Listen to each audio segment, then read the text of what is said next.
प्यारे छात्रों, सुप्रभात। हिंदी की 8वीं की ऑनलाइन कक्षा में मैं आप सभी का स्वागत करती हूँ।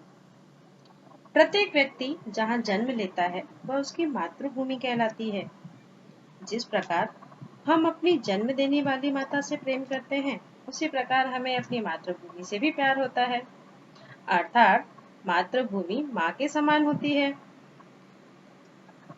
हमारी मातृभूमि अर्थात हमारा देश भारत देश। आज इसी से संबंधित हम कविता पढ़ेंगे जिसका शीर्षक है हे मातृभूमि। यह पाठ्यक्रम की पहली कविता है। हे मातृभूमि यह कविता हमारी पाठ्यक्रम की पहली कविता है। इसके कवि हैं श्री राम प्रसाद बिस्मिल जी। पर कविता को पढ़ने से पहले हम कवि के बारे में थोड़ी जानकारी हासिल करेंगे। राम प्रसाद बिस्मिल जी का जन्म उत्तर प्रदेश के शाहजहाँपुर नामक जिले में सन 1897 में हुआ और इनकी मृत्यु 1927 में गोरखपुर में हुई।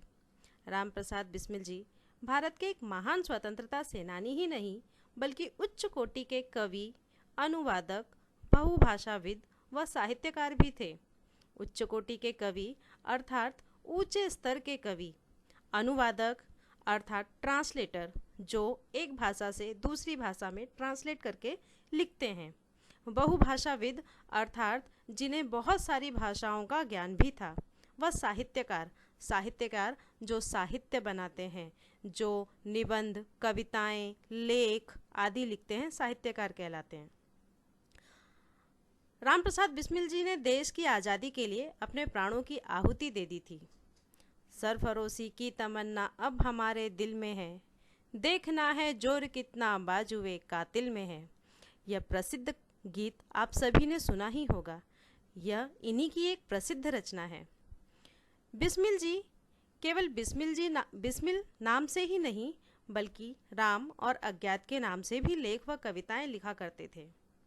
इनकी प्रमुख कृतियां मन की लहर और आत्मकथा है, जिसे बहुत पसंद किया गया। राम प्रसाद बिस्मिल जी एक क्रांतिकारी एवं स्वतंत्रता सेनानी थे। क्रांतिकारी वो व्यक्ति होता है जो अत्याचार के विरुद्ध क्रांति में सक्रिय रूप से भाग लेता है। इनके मन में अपने देश के लिए अतुलनीय प्रेम था। इसलिए इस कविता के माध्यम से, मातृभूमि कविता के माध्यम से, इन्होंने मातृभूमि के प्रति अपने प्रेम एवं भक्ति भाव को व्यक्त किया है। यहाँ राम प्रसाद बिस्मिल जी ने मातृभूमि की सेवा करने और देश हित में निछावर होने की लालसा व्यक्त की है, इच्छा व्यक्त की है।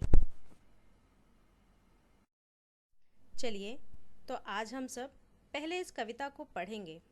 आप सब भी मेरे साथ इस कविता को दोहराएंगे। हे मातृभूमि। हे मातृभूमि तेरे चरणों में शीश नवाऊं, मैं भक्ति भेंट अपनी तेरी शरण में लाऊं। माथे पे तू हो चंदन, छाती पे तू हो माला, जिह्वा पे गीत तू हो मेरा, तेरा ही नाम गाऊं। जिससे सपूत उपजे श्री राम कृष्ण जैसे, उस धूल को तेरी निज शीश पे चढ़ाऊं। माई समुद्र जिसकी पद रज को नित्य धोकर, करता प्रणाम तुझको मैं वे चरण दबाऊं। सेवा में तेरी माता मैं भेद भाव तज कर, वह पुण्य नाम तेरा प्रतिदिन सुनाऊं। तेरे ही काम आऊं, तेरे ही मंत्र गाऊं, मन और देह तुम पर बलिदान में जाऊं। हे मातृभूमि तेरे चरणों में शीश नवाऊं, मैं भक्ति भेंट अपनी तेरी शरण में लाऊं।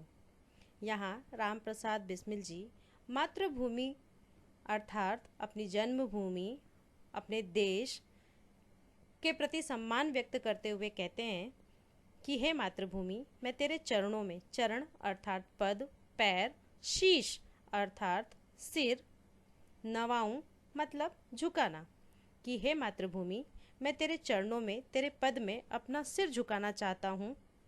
बच्चों, हम सिर उसी के सामने झुकाते हैं जो सम्मान योग्य हो, जो पूजनीय हो, जिसे हम सम्मान देना चाहते हो, जैसे हमारे इष्ट, हमारे बड़े जन, हमारे ईश्वर, गुरुजन, जिनको हम सम्मान, अपना सम्मान जिनके प्रति हम व्यक्त करना चाहते हैं, हम सिर उन्हीं के सामने झुकाते हैं। तो यहाँ पर कवि भी देश को पूजनीय मानते हुए अपना सिर देश के सामने झुकाना चाहते हैं। कवि आगे कहते हैं, मैं भक्ति भेंट अपनी तेरी शरण में लाऊं। भक्ति अर्थात जो ईश्वर के प्रति, जो भी जिसका आराध्य है, उसके प्रति जो हमारे मन में भावना होती है, वो भक्ति कहलाती है। तो कवि ने देश को ईश्वर स्वरूप माना है और देश की भक्ति की है।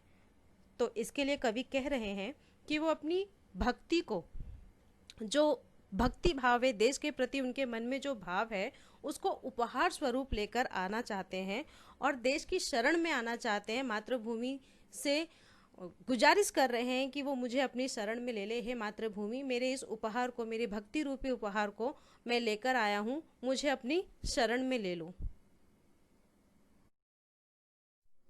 माथे पे तू हो चंदन, छाती पे तू हो माला, जिह्वा पे गीत तू हो मेरा, तेरा ही नाम गाऊं।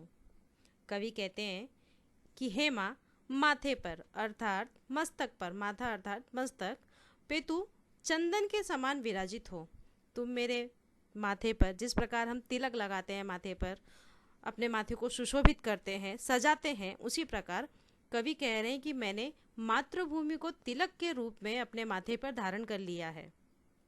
और छाती पे तू ही हो माला, और मेरी छाती पर, मेरे हृदय पर तुम माला के समान सुशोभित हो, सजो।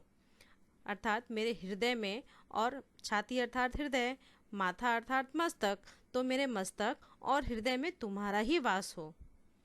माँ, मेरी जिह्वा, जिह्वा अर्थात जीभ पे केवल तेरा ही नाम हो। मैं जब भी, मेरी जीभ से कोई भी गीत निकले तो वो तेरा ही गीत निकले, और मैं सदा तेरा ही गुणगान करता रहूं, तेरा ही नाम गाऊं। अर्थात केवल मेरे मुंह से अगर किसी का गुणगान निकलता है तो वो केवल मेरी मातृभूमि का ही हो। बच्चों, आज मैं इस कविता को यहीं पर समाप्त करती हूँ। कविता का बचा हुआ भाग हम अगली तासिका में अध्ययन करेंगे। उम्मीद करती हूँ कि जो पिछले 2 काव्यांश हमने अभी पढ़े हैं वो आप सबको अच्छी तरह से समझ में आए होंगे।